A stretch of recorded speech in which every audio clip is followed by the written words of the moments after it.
can't stand the Saints.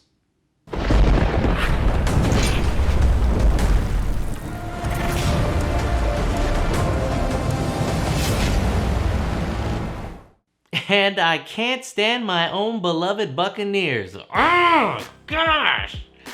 What's good, Buck Nation? It's your Rude Boy, and thanks for tuning into our Week 12 episode of Tuff Bucs. So let's giddy up. Coming off of a thrilling win over the Arizona Cardinals the Bucs, especially Jamel Dean, were feeling good about themselves. What better way to test their true potential than by going up against the New Orlean Saints, the best of the best in the NFL? This rivalry has had their heated moments and both teams don't like each other.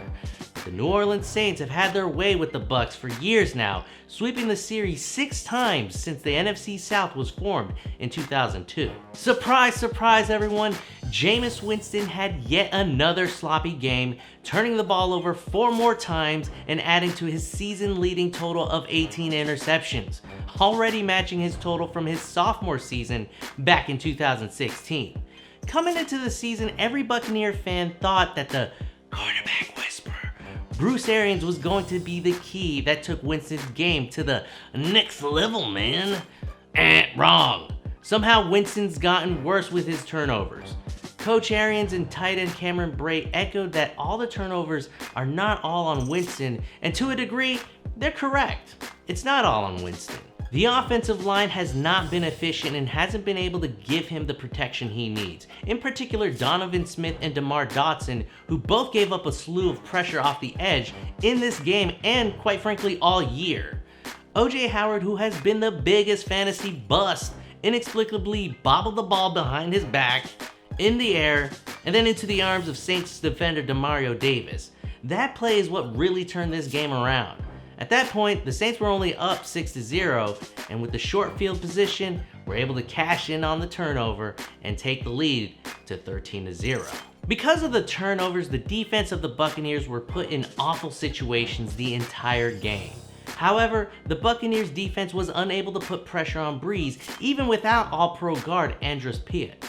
Alvin Kamara in the running game had some success on the ground, and as I mentioned in my key matchup last week, Michael Thomas against this young secondary was something to keep an eye out on. And boy was it ugly.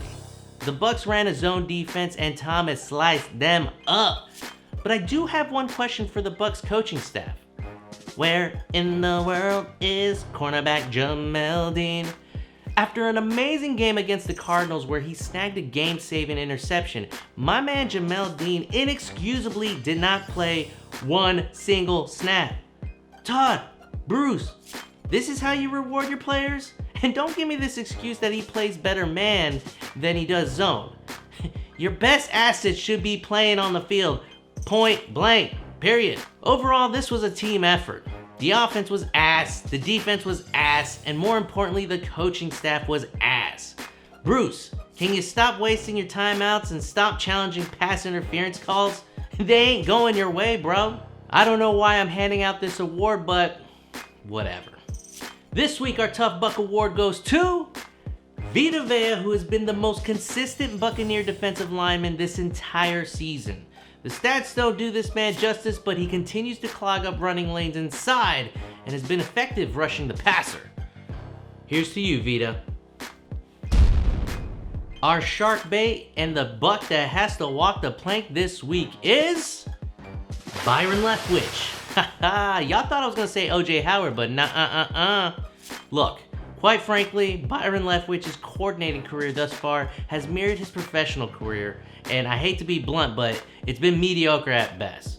The plays he called on Sunday against the Saints were absurd.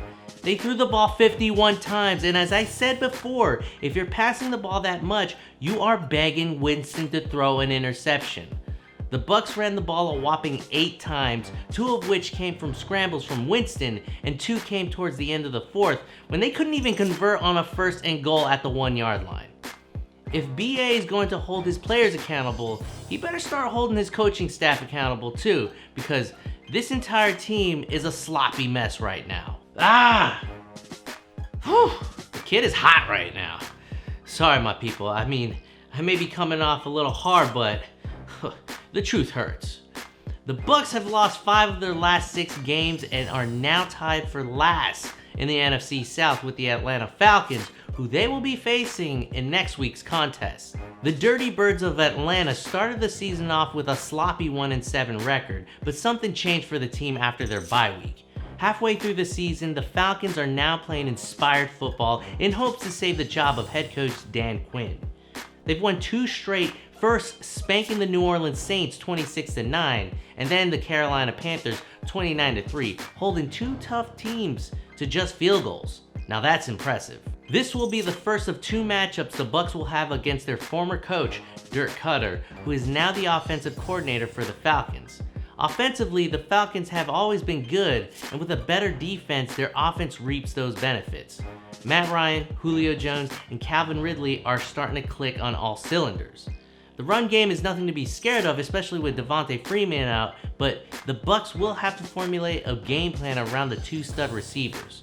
More importantly, they need to get Jamel Dean out on the field, damn it. The defense of the Falcons struggled in the first half of the season and were one of the worst in the league, but have stepped it up in the last 2 weeks and have been nothing short of dominant against division rivals, holding the 2 to a total of 12 points and no touchdowns allowed.